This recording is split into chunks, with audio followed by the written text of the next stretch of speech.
పైకి లీటర్లా కనిపించే ప్రతి ఆయిల్ ప్యాకెట్ లీటర్ కాకపోవచ్చు, కానీ ఫ్రీడమ్ ఆయిల్ ప్యాకెట్లో మాత్రం ఖచ్చితంగా లీటర్ నూనె ఉంటుంది. నమస్తే రమ్ గారు. నమస్తే జయ. ఒక సాధారణమైన ప్రశ్న మీ ముందు పెడతాను. ఏయో కష్టాలు వస్తాయి, పలానా దేవుడికి దండం పెట్టుకుంటాం, అమ్మయ్య అనుకుంటాం.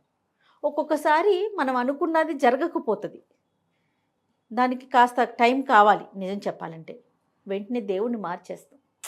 ఈయనకి కాదు ఆయనకు మొక్కాలనుకుంటాం, అది మొక్కుతాం. అక్కడ కూడా పని కాదు. అంటే మనం ఎలా అంటే అంత క్విక్గా అయిపోవాలి. మనకి ప్రతిదీ కూడా క్వశ్చన్ ఆన్సర్ లాగా సమస్యలు కూడా అలానే తీరిపోవాలని కోరుకుంటాం. ఆయన కూడా కాదు, ఆమెకు మొక్కుకుందని ఎవరో చెప్తారు, మళ్ళీ ఆమె దాకా వెళ్తాం. పలానా దేవాలయానికి వెళ్ళండి మీకు తీరిపోతాయి అంటారు, అక్కడికి వెళ్తారు. పలానా రోజు ఉపవాసం చేయండి అయిపోతుంది, అది చేస్తారు. పలానా పూజ చేయండి, అది చేస్తారు. మొత్తానికి దేవుణ్ణి మార్చేస్తారు అమ్మగారు. ఇలాంటివి మనం ఎక్కువగా చూస్తూ ఉంటాం. నేను ఆయనకి దండం పెట్టుకున్నా, ఈయనకి దండం పెట్టుకున్నా, ఆవిడకి దండం పెట్టా, కానీ నా సమస్యలే తీరట్లేదు అని.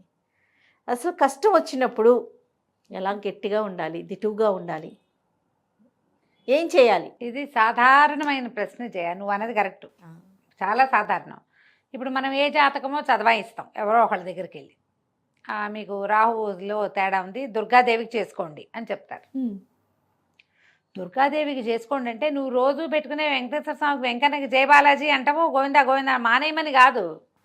ఈమె గోవిందా అనుకుంటూ అమ్మ తల్లి బంగారు తల్లి అనాలి మీరు. మనం ఏం చేస్తాము, ఈయన్ని తూచనేసి ఆవిడ దగ్గరికి పరుగు పెడతాం. అలా కాదు. ఇప్పుడు మన సమయాల్ని బట్టి ఇప్పుడు ఏదో పని మొదలు పెడుతున్నాం అనుకో జయ, మన సిస్టమ్ ఇది, మన సిస్టంలోనే ఇలా ఉంది. ఓ పని మొదలు పెడుతున్నాం, వినాయకుడికి తొలి పూజ చేయాలి, ఇది మన సిస్టమ్. మిగిలిన వాళ్ళందరినీ వదిలేసి వినాయకుడు కాడు. వినాయకుడు మొదట చెప్పి తర్వాత మిగిలిన వాళ్ళందరినీ నీ రోజువారీ నువ్వేం చేసుకుంటావో అవంతా చేసుకో. మీ ఇంట్లో పద్ధతి ఏమిటో, మీ ఊళ్ళో పద్ధతి ఏమిటో, మీ వాకిట్లో మీ సందులో ఏ గుడి ఉందో అవన్నీ చేయవలసిందే. అవి మానేయటానికి వీల్లేదు. నువ్వు ఐరన్ రిచ్ ఫుడ్ అంటే బీట్రూట్ తినమంటే బీట్రూట్ ఒకటే తినమని నీకు అడిగింది, నీకు చెప్పింది. మిగతా వాటితో పాటుగా అన్నం పప్పు పులుసు కూర పచ్చడి అవి ఇవి వేసుకుంటూ రోజు కాస్త బీట్రూట్ చేర్చుకొని ఆయన ఐరన్ పెరుగుతుంది అని చెప్పారు. ఎంత మంచి ఎగ్జాంపుల్ చెప్పారండి. అంతే. ఇక వినాయకుడు కాకుండా ఇంకా మనకేంటంటే గ్రహదోషాల వల్ల ఫలానా గ్రహానికి ఏదైనా చేయాలంటే మన రోజువారీ వ్యవహారంతో పాటు మన రెగ్యులర్ దండంతో పాటు ఈ గ్రహశాంతి కోసం మనం ఒక ప్రత్యేకమైన విధానాన్ని యాప్ చేయాలి. ఇది పద్ధతి. ఏమీ పని అవటం లేదండి, ఎక్కడికి వెళ్ళినా ఏం అవట్లేదండి, ఏదన్నా మంచి మాట చెప్పండి అని అడుగుతారు. రాముల వారి సీజన్ ఇప్పుడు, రామరక్షా స్తోత్రం చదువుకోండమ్మా అని చెప్తాం. రామరక్షా స్తోత్రం ఒక 40 రోజులు చదువుతారు, పని అవుతుంది. పని అయ్యాక సాధారణంగా రామరక్షా స్తోత్రం ఇంకా చాలు అని మానేసేవాళ్ళు ఒక 50% ఉంటే, అలవాటు అయిపోయింది వదిలేస్తే రాముడు ఏమంటాడోనని అది కూడా కంటిన్యూ చేస్తారు కొంతమంది. అది అలా రోజువారీ అలవాటు అయిపోయింది, ఇంకెందుకు మానేయడం, అది కూడా చదువుకుంటాం. అక్కడి నుంచి ఇంకొకటి ఏదో వస్తుంది, రేపు దసరాలు వస్తాయి, దుర్గమ్మ వారిని గొలుస్తాం 10 రోజులు. దుర్గమ్మ వారితో పాటుగా రోజువారీ మీ అర్చనలో శివుడు ఉంటే శివుడు, వెంకటేశ్వర స్వామి ఉంటే వెంకటేశ్వరుడు, రాముల వారు ఉంటే రామరక్షా స్తోత్రం, కృష్ణుడు ఉంటే వసుదేవ సుతం దేవం, అంతే. ఇవన్నీ అయ్యి జేజికి ప్రత్యేకంగా చేసుకుంటాం. ఆమె సమయం కాబట్టి ఇది పద్ధతే, దాంట్లో ఏ తప్పు లేదు. నీ దేవుణ్ణి మార్చేయటం అంటే ముందు చూడు, వీళ్ళని వదిలేసి వాళ్ళని పట్టుకుంటామన్నది అది తప్పు. వదలకూడదు, ఇది ఉంచుకుని దాన్ని పట్టుకో. ఎక్స్ట్రా మనకి కావాలి. నువ్వు ఇది వదిలేయి నువ్వు దాన్ని పట్టుకో అని చెబితే, మీ అమ్మా నాన్నని వదిలేసి ఇంకో అమ్మా నాన్నని తీసుకో అని చెప్తే నువ్వు ఒప్పుకుంటావా? అస్సలు. అదే మనకి ఇండియాలో జరుగుతున్న సిస్టమ్ అదే. ఎవరైనా నీకు ఒక మంచి మాట, ఇప్పుడు నేనున్నా జయ, నేను నీకు బోల్డ్ అని మంచి మాటలు చెప్తా, నా సలహాలు బోల్డ్ ఉంటాయి, ఎక్కువ భాగం నేను సలహాలు చెప్తూ ఉంటాను. నీకు ఏదైనా ఇబ్బంది వచ్చినా ఇలా అయిందా అలా అయిందని నాకు చెప్తావు. మీ అమ్మని వదిలి నాకు చెప్తావా జయ? కాదు. అమ్మకి చెప్పి అమ్మతో మాట్లాడుకుంటావు, అమ్మ సలహాలు ఉంటాయి, అమ్మే నిన్ను అన్ని రకాలుగా చూసుకుంటుంది, నేను ప్లస్ అమ్మని కదా. ఎవరైనా అంతే కదా. అంతే కదా అమ్మగారు. మన తల్లిదండ్రులకి అక్క చెల్లెలకి అయినాక కదా మనం బయటకు వస్తాం. అదే. ఇప్పుడు అమ్మని వదిలిపెట్టి ఇంకో అమ్మని తీసుకోవటం అనేది ఎలా ఉంది, బాగుందా వినడానికి? నీ దైవాన్ని వదిలిపెట్టి ఇంకో దైవం తీసుకోవటం అంటే ఏమిటి అర్థం? సొంత అమ్మ నాన్నని వదలవు, నువ్వు నీ అమ్మ నాన్నని వదలవు, కులం గోత్రం నీవేవేవి వ్యవహారాలు ఉంటాయో, పేరు వెనకాల తోకలేముంటాయో అవేవి వదలవు. ఏమిటి నీ దైవారాధనలో నువ్వు చేసేటువంటి సాధారణమైన క్రియలు ఏ ఉన్నాయో అవి మానేసి దీన్ని పట్టుకో అని చెప్పడం తప్ప కాదా? ఆలోచించండి. మీ అమ్మ నాన్నని వదలవు, నీ రక్త సంబంధం వదలవు, ఏది నీ బ్లడ్ గ్రూప్ మార్చుకుంటావు నువ్వు? మారదే, బ్లడ్ గ్రూపులు మారవు, నీ కులం గోత్రం మారదు, బాంధవ్యాలు మారవు. అవన్నీ నువ్వు ఉంచుకున్నప్పుడు దైవం ఎందుకు మారతాడు? ఎందుకు మారాలి? నువ్వు మారితే కానీ నేను నిన్ను తీసుకోను అనేవాడు అసలు దైవమా? అవతలవాడు భగవంతుడా? వదలమనేవాడు దేవుడు ఎలా అవుతాడమ్మా? పట్టుకునేవాడు కదా దేవుడు అంటే. నిన్ను పట్టుకుని నీతో పాటు ఉండేవాడు దైవం, నీ లోపల ఉన్నవాడు దైవం. నువ్వు ఇది వదిలే, నేను నిన్ను చూస్తా అంటే ఏమిటది? ఉద్యోగం వదిలేసినట్ట. అలా ఎలాగా? పోనీ నువ్వు ఉద్యోగమే వదిలేస్తావు. ఏది నీ గ్రాడ్యుయేషన్లు పాడిపోళ్ళను ఉంటాయి, డిగ్రీలు, వాటిని వదులుతావు? అవి వదలవుగా. నువ్వు చేసే తాత్కాలిక క్రియ వదిలేస్తావు. దైవారాధన తాత్కాలిక క్రియ కాదు, కాదు. నువ్వు ఇప్పుడు నేర్చుకున్నావు దండం పెట్టడం, కానీ నీ జాతిలో ముందు నుంచి ఉందిగా. ముందు నుంచి మీ జాతికి ఒక విధానం ఉంది. నువ్వు చేసినా చేయకపోయినా నీది అదే కదా. అవును కదా. నీ ఇంటి పేరు నువ్వు పెట్టుకోవాలా, నీ పేరు వెనకాల ఏదైనా తగిలించుకున్నది నువ్వు పెట్టుకోవాలా. నీకు అది పెట్టిన వాళ్ళు ఎవరు? నీకు అది ఎట్లా వచ్చింది? దాంతోటే నీ దైవం కూడా వచ్చాడు. నువ్వు దానికి ప్లస్ ప్లస్ ప్లస్ ఎన్ని ప్లస్లైనా వేసుకో, నీ ఇష్టం. ఇది మైనస్ చేసి ఇంకొకటి ప్లస్ చేయడానికి వీల్లేదు. నీది ఉంచుకుని ఏమైనా వేసుకో, ఎక్కడికైనా వెళ్ళు, ఏ దేవాలయానికే వెళ్ళు. నువ్వు ఇతరులు పూజించేటువంటి లేదా ఇతరులు ప్రార్థించే ప్రార్థనా స్థలాలని కూడా నువ్వు చూడొచ్చు, కానీ నీ సొంత ప్రార్థనని వదిలిపెట్టి మాత్రం కాదు. ఇది వదిలి మా దగ్గరికి రా అని ఎవరైనా పిలిస్తే అది తప్పు. నిన్ను గోతులో దింపుతున్నట్టు అర్థం. నువ్వు రెండిటికి చెడ్డ రేవడి అవుతావు. స్వధర్మ నిధనం రాదు నీకు. నీది చేత కాదు, పైదానికి భయం వేస్తుంది. ఇంకెందుకు? ఏది చేతకపోయినా నీవాడు నిన్ను ఉంచుకుంటాడు, నిన్నేం కాదండు, నీకేం రాదు, నువ్వేం చేయవు. కానీ ఎప్పటికీ స్వధర్మ నిధనం అవసరం కదా రమ్మగారు? ఎప్పటికీ ఎప్పటికీ జీవితాంతం, మన ప్రాణం ఉన్నంత వరకు, చచ్చేదాకా జయ, ఇదే కరెక్ట్ పదం. అంతే. నువ్వు చచ్చేదాకా స్వధర్మ నిధనం చేస్తే చచ్చిన తర్వాత ఆ ధర్మం నీ వెనకాల పడొస్తుంది. నువ్వు ఇటు అది చేయవు, ఇది రాదు నీకు, ఏమిటో వెళ్తావు అందులోకి. చేత కాదు, ఎందుకు వచ్చినుకోవాలా? దైవాన్ని మార్చడం వల్ల నీకు ఉపయోగం ఏమీ లేదు, ఎవరో చేస్తూ. అందుకని ఇప్పుడు జయ ఇంత పెద్ద విషయం మాట్లాడతాం మనం బ్రీఫ్గా. జనరల్గా చూడు, మనము రోజువారీ ఏదో ఇంట్లో ఓం ఓం అనుకుంటాం, చేత వచ్చింది చేసుకుంటాం. దీపారాధన చేస్తే చేస్తాను, లేకపోతే తెలియదు.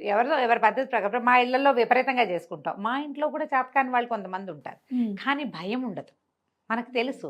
ఇప్పుడు కొత్తది ఏదైనా తీసుకున్నాం అనుకో, ఏమంటారు, ఎవరో చేసుకుంటున్నారు ఒక అద్భుతమైన వ్రతం, అనంత వ్రతం తీసుకుందాం. అనంత వ్రతం చేసుకోవాలనుకున్నాం, వాళ్ళు ఎవరింట్లోనో చూసాం, అబ్బాయి ఎంత బాగుంది, మనం కూడా చేసుకుందాం అనుకున్నాం. అడుగడుగున డౌట్లు వస్తాయి కదా. మరి ఫోన్ చేసేస్తాం వాళ్ళకి, ఇక్కడ ఇలాగైనా ఇంతేనా అదేనా పెట్టాలా వద్దా, ఏం చేయాలి. తెలిసిన వాళ్ళు ఎవరైనా ఒకళ్ళని అట్టి పెట్టుకోవాలని చూస్తాం. నీకు కొత్తగా చేసే రోజువారీ నీ పూజ చిన్న విధానం మారితేనే నీకు డౌట్ వస్తుంది. 100 అనుమానాలు రమ్మగారు, 100 అనుమానాలు వస్తాయి. ఏం దోషం జరిగిందో ఇలా అయింది అని నాలుగు పీక్కుని చచ్చిపోతాం దాని మీద. మీరు చేసేదే, మీదేం కొత్తది కాదు. అవే పువ్వులు, అదే పూజ, అదే దీపారాధన, అదే నైవేద్యం వండుకోవటం. రమ్మగారు రోజు దీపం పెడతాం కదా, దానికి దీపానికి వేసే నూనె విషయంలో ఎన్ని అనుమానాలు, మీరు ఎన్ని మాట్లాడుంటారు దానికి సంబంధించి. మరి చూడండి, ఇప్పుడు మన సొంత ధర్మంలోనే మనకు పుట్టాడు అనుమానాలు ఉంటే, ధర్మం మారితే అప్పుడు ఎన్ని డౌట్లు వస్తాయి. మరి మనకి ఇప్పుడు ఇది చేయలేము, ఇది వదిలేయమంటారు వాళ్ళు, ఇది వదిలేయాలి, నువ్వు అది పట్టుకోవాలి. ఇందులోనే నీకు తుది మొదలు ఏదో కొంచెం పర్వాలా ఒక మాదిరిగా, అది అసలు తెలియదు కదా. ఎగదీస్తే అది, దిగదీస్తే ఇది. నీ దైవాన్ని వదిలిపెట్టి ఇతర దైవాలకి పరిగెత్తద్దు. నీ దైవారాధన ఉంచుకుంటూ నువ్వు ఇంకేదైనా పూజ చేసుకోవచ్చు, ఏదైనా స్తోత్రం చేసుకోవచ్చు, ఏదైనా సమ్ ప్లేస్కి వెళ్ళి రావచ్చు. కర్ణాటక వాళ్ళ గుళ్ళు ఉన్నాయి జయ, బోల్డ్ అని కర్ణాటకలో దేవాలయాలు. మనం వెళ్ళటల్లా వెళ్ళట్లేదు రమ్మగారు. వెళ్తాం. తమిళనాడులో లేవా? ఉన్నాయి. కేరళలో ఒక ముఖార్థమే కాదు, వాళ్ళు ఏమిటో చెప్తారు. మన ఆలయాలకి రావట్లా, వాళ్ళు రావట్లేదా మన అదే. దగ్గరికి?